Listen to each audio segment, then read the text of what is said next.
I'm sitting here with Cheryl Williams, who's locked into a very high-stakes runoff with Jerry Hoagland for County Commissioner of Precinct 2. Thank you very much for talking to us, Cheryl. Well, thank you, Bill, for coming out and sitting down with me. Let's go right into it. You've probably given Commissioner Hoagland his biggest election challenge in many, many years. What do you consider to be the major issues in the campaign?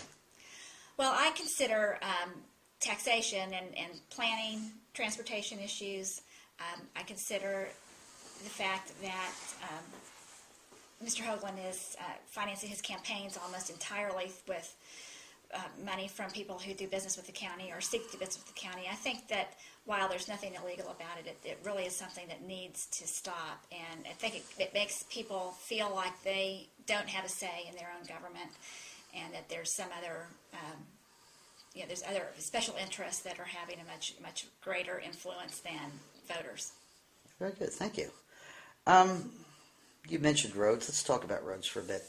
There's been a lot of discussion about the Lake Levon Bridge in Precinct 2, but that bridge is tied into the whole master plan, and especially the expansion of Parker Road and the construction of the eastern leg of the outer loop.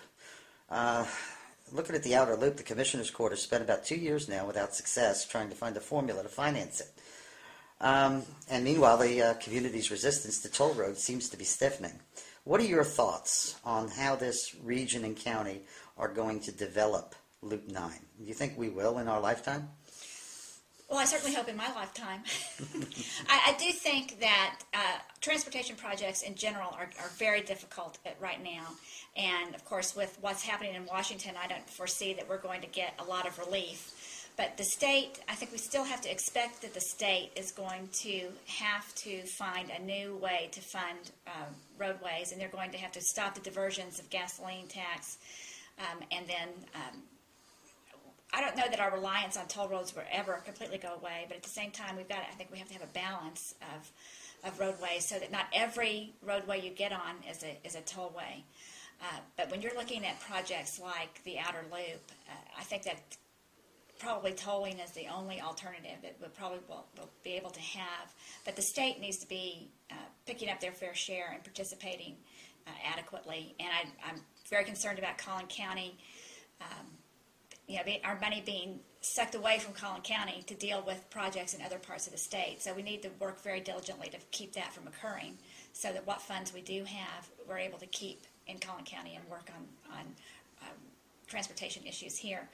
You mentioned the bridge. I do think that it is all tied in, but I think there was some real questions raised about the study that was done for the bridge and whether or not that there has been a land solution really fully reviewed.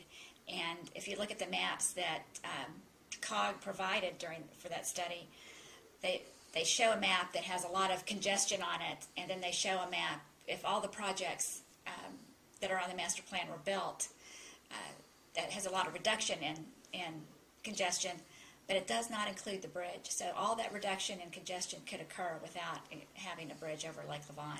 That was kind of a critical piece of information for me when looking at that bridge. I think we're going to have to focus on pushing our state and our state representatives to try and get our fair share of funding into Collin County, and we may have to do some toll roads, minimal if possible, but I think that we ultimately may have to have additional toll roads. You answered my next question, too, which had to do with where the money is going to come from. You are right. Collin County is a donor county to both the federal gas tax, the state gas tax, and even within the COG region. we certainly pay more than we get out of it, and it is a major concern. But talking about mobility, let's continue along that line. Denton County is one of the is very interesting in the sense that it's building its own transit authority. They broke ground this week on heavy rail that will connect Denton to Dart. They run buses up and down I-35 to get people in and out from Denton to downtown Dallas. They're doing it fast. They're doing it very cheap. That Denton Toll Road Authority, I think Denton Transit Authority has only been in existence for 7 or 8 years now. Should Collin County be pursuing a similar initiative? Do you think we maybe should expand DART, or do you think toll roads are the answer? What do you see as the answer to the dilemma of how we move people around as we get more and more crowded? Well, I will tell you that I'm not terribly in favor of increasing the use of rail until we see a much higher numbers of people using it currently. And I also am very concerned about imposing anything on any of our cities. I think that if cities want to take that route, we need to have a lot more discussions with them about what the options are. It's complicated with DART in the picture, of course, with Richardson, DART, and Dallas, and we do have portions of Dallas in Collin County. Being involved in DART, they've paid in very large sums of dollars into DART to have access to public transit. So expansion of DART, and of course you may have read recently, DART is talking about really backing off because the sales tax that they're receiving has dropped so dramatically that they're talking about significant delays in what they're proposing, what they had on their master plan.